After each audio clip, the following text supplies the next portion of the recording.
بص يا حسن، انا بحب الفيديو رياكت عشان ديك بيسأل فرخة قال لها انت تخصص ايه؟ قالت له حقوق. فاهم. من يومين طلبت منكم تبعتوا لي بتتفرجوا على اياد الموجي. اياد الموجي ايه؟ مش عارف اقول ايه. اياد الموجي ايه الكاريزما دي؟ تتفرجوا ليه؟ ما تتفرجوش ليه؟ مين؟ شكرا ان انتوا رديتوا بعتوا. هنتكلم ليه لازم دايما يبقى فيه اياد الموجي.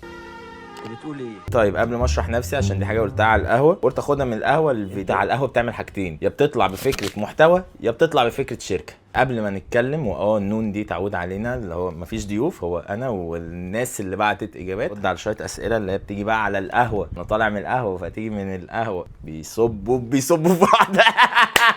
والله العظيم ده هيبقى مرار طافح.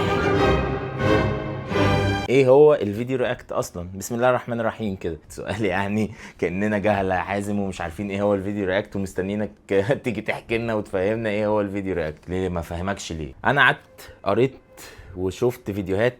فيديو رياكت يعني انت بتتفرج على واحد بيتفرج على واحد تالت. مجرد ما بدأ يوتيوب تقريبا بدأ الفيديو رياكت. اول محتوى رياكت اتعمل انه شخص يحط كاميرا تصور نفسه او تصور شخص تاني وهو بيدي رد فعل على فيديو شغال. كان لما اتعمل فيديو، انا مش عايز اقول اسمه، انا همثل اسمه عشان ده فيديو ما كانش حلو خالص.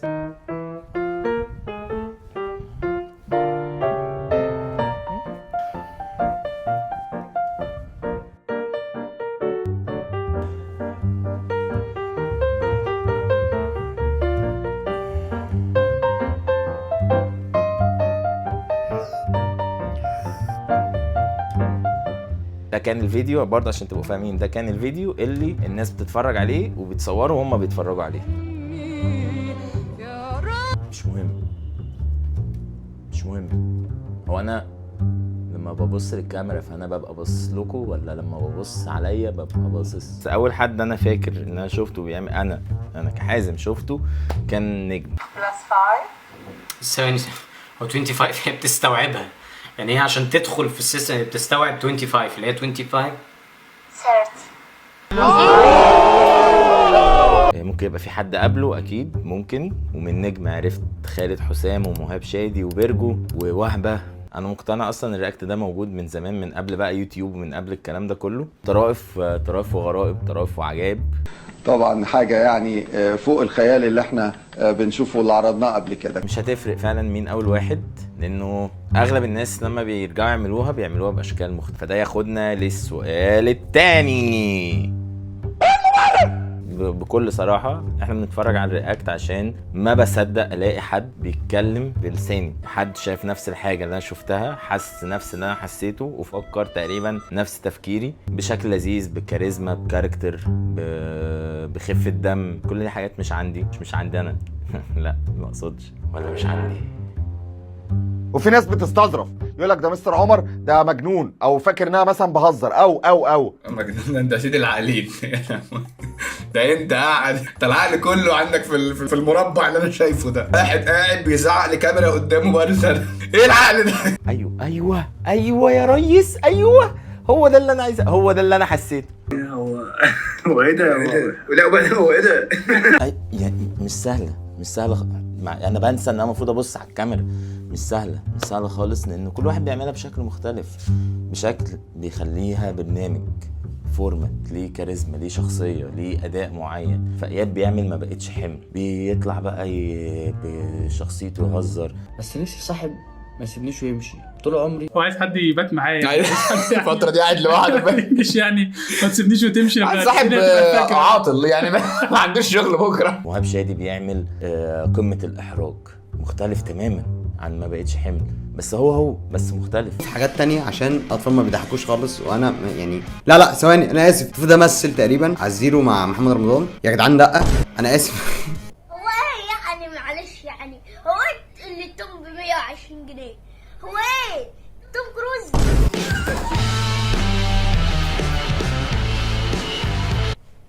انتوا فهمتوا انا عايز اقول ايه؟ فهمت عايز اوصل ايه؟ بيرجو بيعملها بشكل مختلف تماما، ومؤخرا بقى يطلع الناس اللي بيرياكت عليها معاه. اهلا هنا بقى المره دي في كيمستري بقى ما بيننا. احنا بقينا اصحاب خلاص. احنا بقينا اصحاب للاسف. ايه؟ بهزر معاك. ماشي. النهارده معايا عمر مش منيري.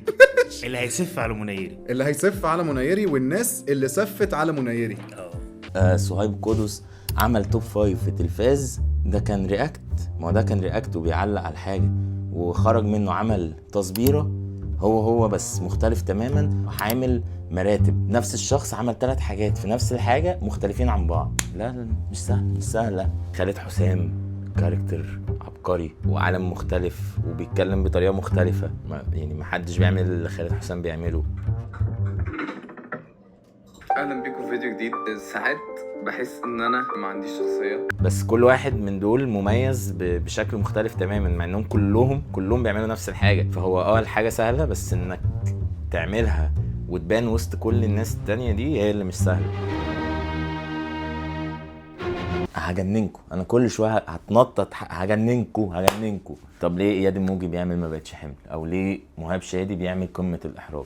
انا ما اعرفش كل حاجه لو اعرفها كان زماني في حته تانية. انا ما اعرفش، فسالتهم. بعدين انا برضو ما بعملش فيديو رياكت بمعناه الصريح، يعني انا بغير فيه سكه حته ان انا بعمل كل حلقه ليها توبيك وبعمل ريسيرش قبلها 2 3. فيديو رياكت غالبا بيبقى مش كده، لانه الفيديو رياكت بالمتعارف عليه يعني هو ان انت بتخلي الناس تبعت لك فيديوهات وبتشوفها لاول مره وخلاص.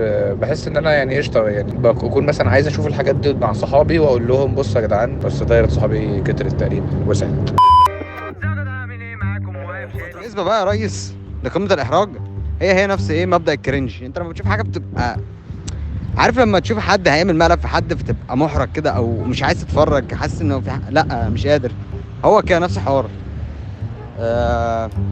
بحس ان انا في قمه الاحراج. بحبك.